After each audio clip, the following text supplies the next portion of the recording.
রংটা ওর ফর্সা আমার কালা, তার জন্য এরকম করে কথা বলছে। তো মনটা খুব ভারী। তো যারা কালোকে হিয়ানত করেন তাদের জন্য আমি বলছি, এবার শুনেন।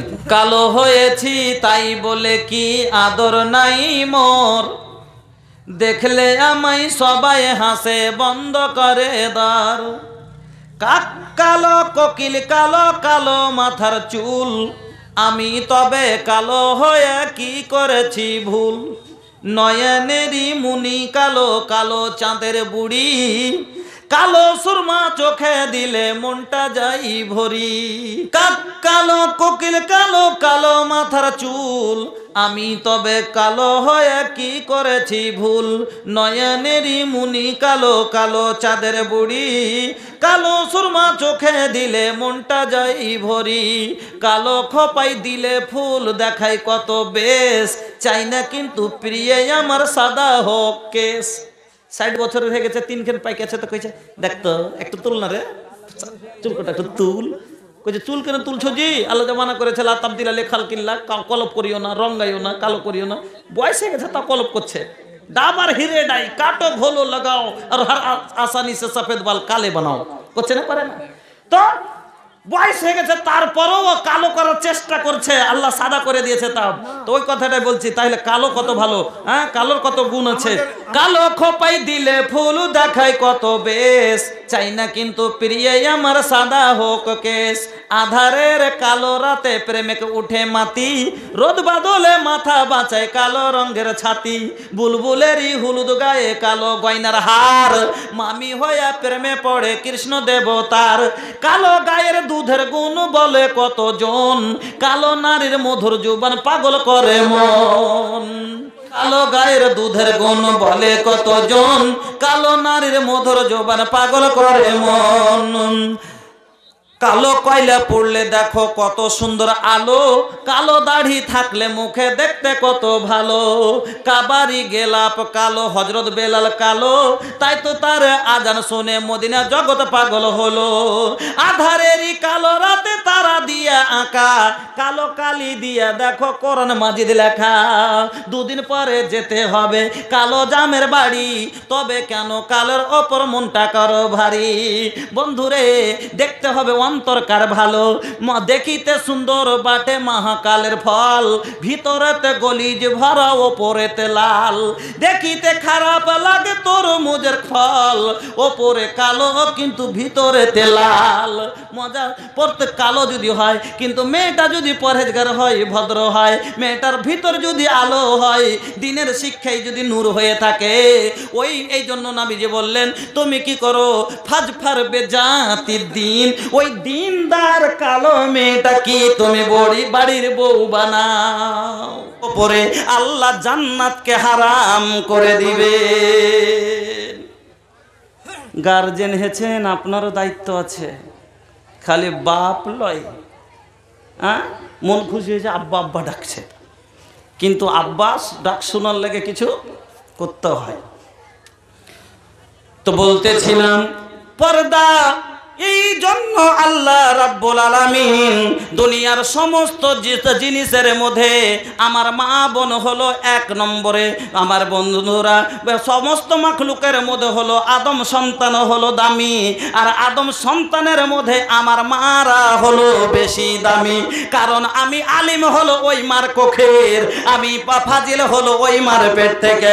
নবী ওয়ালি আউলিয়া শাহাদা যত কেউ এসেছে ওই মার পেট থেকে এসেছে। এই জন্য মা আমার এত দামি জিনিস। আমি যতই বড় আলিম হয়ে যাই না কেন, আমি যত বড় আপনার আগাদিকে ভাষণ রাখি না কেন, আমার মা যদি আমার প্রতি অসন্তুষ্ট হন, আমার জান্নাত যাওয়া লাগবে না, আমি যেতে পারি না, আমার ইবাদত কবুল হবে না। এ মা আমার, আপনি এত দামি, আল্লাহ আপনারে এত সম্মান করেছেন। আল্লাহ আপনারা এত সম্মান করেছেন। মাগো সোনা, যদি আপনার সোনার একটা চেন আছে, যদি চুরি হয়ে যায় আবার নতুন করে পাবেন। আপনার একটা সোনার বালি আছে, যদি চুরি হয়ে যায় আবার নতুন তৈরি করে পাবেন। একটা রূপার চেন আপনার পাতা আছে, হারিয়ে গেলে আবার নতুন পেয়ে যাবেন। কিন্তু বোন রে, সম্মান যদি হারিয়ে যায় আর জীবনে নতুন করে সম্মান পাওয়া যাবে না। সব থেকে দামি জিনিস, এই জন্য আল্লাহকে বেশি লুকিয়ে রাখতে বলেছে। আপনাকে সামান্য আরেকটা দিই, তারপরে ফের হাদিসের উপরে আসছে। আপনি বাজারে দুটা জিনিস কিনেন, একটা 5 কিলোর একটা লোহার বাটখারা লাপার জন্য বাড়িতে, আর একটা 5 আনার একটা কি লাখের বা কানের 5 আনার একটা কানের কিনেন। আচ্ছা, দুটার মধ্যে কোনটা? এটা হলো লোহা, 5 কেজি ওজনের দিকে খুব বেশি, আর এই হলো 5 আনা। কিন্তু কোনটাকে বেশি আপনাকে বেশি যত্ন করে দেয়? কোনটাকে যত্ন করে দেয়? কানেরটা। কেন? দেখবেন ওকে আগে একটা কাগজে মুড়বে, তারপরে একটা খাপের মধ্যে একটা লরম ফের তুলা দিবে, তারপরে রেখে খাপের মুখটা প্যাক করে তারপরে ছোট্ট একটা ক্যারিতে ভরে দিবে, আর ভরে দিয়ে তারপরে আপনার হাতে যখন দিবে আপনি খালি এদিকে দেখবেন কোন দিকে দিয়ে কেউ দেখছে নাকি, কোনখানে লুকাবো। তারপরে রাস্তায় আস্তে আস্তে বারবার খালি পাকেট চেক করবেন, আছে না পড়ে গেল। কিন্তু 5 কেজির একটা বাটখারা যখন আপনি কিনে আনবেন, আপনাকে মধ্যখানে একটা দড়ি বেঁধে হাতে ঝুলিয়ে দিয়ে দিবে। চোরের ভয় নাই, পড়ে যাওয়ার ভয় নাই। আমার বন্ধুরা, আমার মা খালারা, আল্লাহ রাব্বুল আলামিন তার চাইতে আপনাকে দামি করেছেন। আল্লাহ বলে, আল্লাহ পাকের নবী এই জন্য বললেন, শোনো, আর দুনিয়া কুল্লুহা মাতা, দুনিয়া তো সব যত কিছু আছে সব তো সামান, কিন্তু ওয়া খায়রু মাতাই দুনিয়া, তার মধ্যে দুনিয়ার সমস্ত ভালো দামি জিনিসের মধ্যে 1 নাম্বার দামি জিনিস হলো কি? আলমারাতু সলেহা, সেটা হলো নেক নারী। আল্লাহ সুন্দর করে যত্ন করে বানাইছে তোমায়। দেখি আমি কোরআনেতে লেখা আছে সূরা নূরেতে, পর্দা করতে আদেশ আছে তোমার সারা গায়ে। আল্লাহ সুন্দর করে যত্ন করে বানাইছে তোমায়। গোলাপ সুন্দর, নার্গিস সুন্দর সুন্দর আরো ফুল, সব চায়ে সুন্দর তোমায় বানালছেন রাব্বুল। গোলাপ সুন্দর, নার্গিস সুন্দর সুন্দর আরো ফুল, সব চায়ে সুন্দর তোমায় বানালছেন রাব্বুল। বোরকা পরে রাখো ঢেকে, দেহটা জানো কেউ না দেখে, আর দেখলে কিন্তু জাহান্নামে হবে তোমার ঠাই। আল্লাহ সুন্দর করে যত্ন করে বানাইছে তোমায়।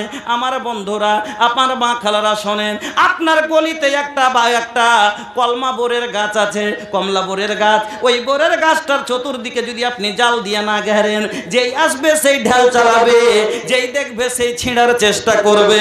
এই জন্য আপনাকে তাকে বেড়া দিতে হয়। আপনি একটা গাড়ি কিনেছেন, আপনার গাড়িটা আপনি যখন বাইরে রাখেন তখন ওপরে শীতকালের একটা দেখবেন কাপড় দিয়ে ঢেকে দেন, ধুলো পড়তে দেন না। বাচ্চাদের আগা বাইরে রাখতে গেলে বাচ্চারা তার সিটকে ঠোকরে ছিঁড়ে দেয়, এখানে ওখানে ময়লা পড়ে যায়। ওই রকমই আমার বোনেরা হলো একটা গাড়ির মতো তৈরি হয়েছিল আল্লাহর মার শোরুমে পেটে, ওখান থেকে বের হলো। এবার তার যতদিন শোরুমের মালিকের কাছে শোরুমে ছিল, তারপরে বাবা হলো শোরুমের মালিক, শোরুম থেকে বের হয়ে আপনি রিটেলার কিনে নিলেন। এবার গাড়ি আর রক্ষা করার দায়িত্ব হলো আপনার। আপনি যদি বাইরে খাড়ো করে রাখেন, কখন আপনি পাংচার পাবেন, কখন আপনি সিট ছেঁড়া পাবেন। আর তাকে যদি সুরক্ষা করে ঘরে রাখেন, তাকে সুন্দর করে পাবেন। ওই রকমই আপনার স্ত্রীকে যদি বিয়ে করেছেন আপনি, এই গাড়ির ড্রাইভার হলেন আপনি, এই গাড়ির ওয়ানার বুক আপনাকে দিয়েছে কিনা বলেন? যেদিন আপনি বিয়ে করেছিলেন সেই দিন আপনাকে একটা ওয়ানার বুক দেওয়া হয়েছিল, নিকাহ নামা, কাজী নামা দিয়েছিল কিনা? আপনাকে দিয়েছিল এই গাড়ির জিম্মেদারি। আজ থেকে এই 81,000 টাকার বিনিময় তোমাকে গাড়ি দেওয়া হলো, জীবন ভরে চালাও, কিন্তু ব্রেক যেমন করে তুমি চালাবে, গাড়িকে লোকের হাতে ছেড়ে দাও, গাড়ি ঢনঢনে হয়ে যাবে। গাড়িকে সুরক্ষিত নিজের হাতে রাখো, গাড়ি সুরক্ষিত থাকবে। এই গাড়ি তোমার। এবার বাড়ি আনার পরে চাচতো ভাইকে দেন, মামাইতো ভাইকে দেন, খালাতো ভাইকে দেন, ফুফাতো ভাইকে দেন, বা নিজে রাখেন। না না, আমি ওনার, আমি মালিক, এই গাড়ির দায়িত্ব আমার আছে, আমি অন্য কাউকে দিব না। কিন্তু বাবা আজকে আমরা কত হুঁশিয়ার, বিয়ে করে আনি আমি, আনতে যাবে আমার চাচতো ভাই, বিয়ে করে আমি আনতে যাবে আমার মামাইতো ভাই, বিয়ে করি আমি আনতে যাবে আমার খালাইতো ভাই। আপনার কি বিশ্বাস ঘাটাতে তেল বার করতে পারে, বিক্রি করে দিতে পারে কিনা? কথা হক না বেহক? কেমন করে আপনি এর উপরে বিশ্বাস করেন? আপনার গাড়ি অ্যাক্সিডেন্টও করে দিতে পারেন, হেডলাইট ভেঙে যাবে, বরবাদ আপনার হবে। ওর কি যায়, আপনাকে সরি বলে কেটে পড়বে, কান ধরে কেটে পড়বে, কিছু টাকা দিয়ে চলে যাবে, বরবাদ আপনার হবে। এই জন্য ভাইজান ওয়ান, আপনি গাড়ি নিয়েছেন, এর দায়িত্ব আপনার ওপরে। এবার আপনি যদি তার গাড়ির হেফাজত না করেন, এর জামিন হবে না আপনি। আমি বলতেছিলাম বন্ধুরে, আপনার আমার ঘরের বউ বেটির মালিক। যতদিন আমার বেটি বিয়ে হয়নি তার গার্জেন হলাম আমি, যতদিন আমি আমার বিয়ে দিয়ে দিলাম, স্বামী আপনি বিয়ে করে আনলেন, স্ত্রীর মালিক হয়ে গেলেন আপনি। আমার আপনার হেফাজত করা লাগবে, পর্দায় আপনাকে রাখতে হবে। এই জন্য হাদিসের মধ্যে এসেছে, ইয়া মাসারা সাবাবে মান ইসতাতা মিনকুমুল বাত ফালিয়াতাজাওয়াজ। ও যুবকেরা, তুমি যখন বিয়ে করার, তোমার খুব বিয়ে করার উপযুক্ত কখন হবে? যখন তুমি কি করবে, তাকে খাওয়া পরা থাকার সুব্যবস্থা সব দিতে পারবে, তখন তুমি বিয়ে করো। আর যদি তুমি থাকার হেফাজত রাখার জায়গা নাই, গাড়ি রাখারই জায়গা নাই, গাড়ি কিনিস না রে বোকা, না হলে তোর গাড়ির ধাপজি উড়িয়ে দিবে। আমার বন্ধুরা, আমার ভাইজানেরা, আল্লাহ রাব্বুল আলামিন এত দামি জিনিসকে যেমন কোম্পানি সুরক্ষিত রাখে, ধুলো পড়তে দেয় না, কারণ এই আমার আল্লাহ এই কোম্পানিতে তৈরি করলে মেয়েদেরকে এত দামি জিনিস তাকে কেমন করে খোলা মাঠে রাখতে পারে?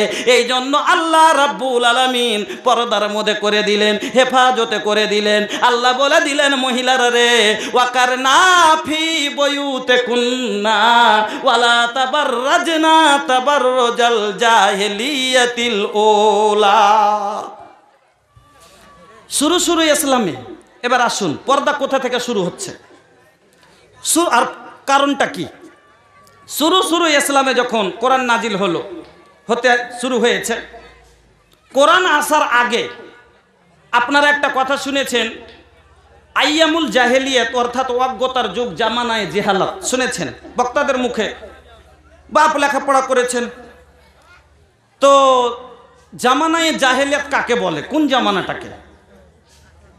ঈসা আলাইহিস সালামকে আকাশে তুলে নেওয়ার পরে আর আমাদের নবী আসার আগে মধ্যখানে যে সময়টা গত হয়েছে, মতভেদ আছে, মেনে চলেন 5.5 থেকে 600 বছরের মাঝে এইরকম সময় এতে গত হয়েছিল।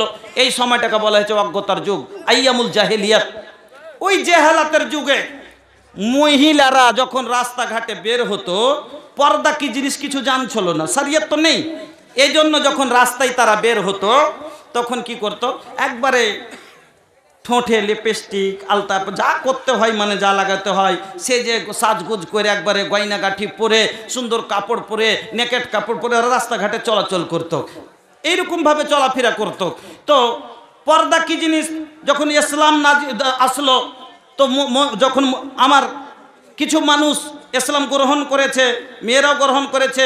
এবার কিন্তু পর্দা যতদিন নাজিল হয়নি তার আগে মহিলারা যারা ইসলাম গ্রহণ করেছিল তারাও বেপর্দা হয়ে চলাচল করতো, মানে মাথায় হয়তো কাপড় নেই। কেন? পর্দা কি জিনিস তো বুঝে না, তো ওকে কি করবে, পর্দা কেমন কি কাকে বলে সেটাই জানে না, পর্দা নেই। তো রাস্তাঘাটে সাজ সিঙ্গার করে তারাও হাঁটাহাঁটি করতো, যার কারণে ওই মুনাফেকেরা, যেরকম বললাম না, এই যুগ আছে কিছু গেলা যে রাস্তা দিয়ে হাঁটলে ছোড়াকে খালি টিকটিকি লাগিয়ে দেখে আছে, বলছে কে গেল এটা। ওই রকমই মুনাফেকেরা ওই যুগে করতো কি, মানে রাস্তায় যখন থাকতো আর মুসলমানের মেয়েরা চলাচল করতো দেখে টিটকিরি মারামারি করতো, চোখ চমকা চমকা, দেখ দেখ দেখ জিনিস গেল এখানটা দেখ, এরকম মানে চোখটা মারা টাড়াটাড়ি করা, চোখ চমকা, কপাল চমকা, এরকম করতো। এই দেখে একটা খারাপ লাগবে কি লাগবে না? খারাপ লাগবে কি লাগবে না? আমার ধর্মের একটা মেয়ে যদি রাস্তায় চলে আর কোনো বাজে লোককে দেখি যে এইভাবে করছে, আপনার গায়েও আগুন ধরবে, আমারও গায়ে আগুন ধরবে। হযরতে উমারে ফারুক শটে সেরে যাচ্ছে, শোনেন, একদিন আল্লাহ পাকের নবীর কাছে আসলেন, হ্যাঁ, মানে এইভাবে রাস্তাঘাটে চলাচল করছে মহিলারা, তো উমর ফারুককে ভালো লাগলো না। আসার পর আল্লাহ রসুলকে বলছেন, আল্লাহ রসুল আপনি দয়া করে মহিলাদের পর্দা করতে বলেন। আল্লাহর রসুল কোনো উত্তর দিলেন না। উমর ফারুক চলে গেলেন। কই একদিন পরে আবার আসেন, ওই কথাই আবার নবীকে বলছেন, ইয়া রাসূলুল্লাহ, ইয়া হাবিবাল্লাহ, নবী গো, একদিন এসেছিলাম আপনার কাছে, আমি অভিযোগ করেছিলাম পর্দা সম্বন্ধে, আজকে আবার এসেছি, আপনি দয়া করে মহিলাদেরকে পর্দা করতে বলেন। আল্লাহর রাসূল আবার কোনো উত্তর দিলেন না। উমরের মনে মনে একটা কিন্তু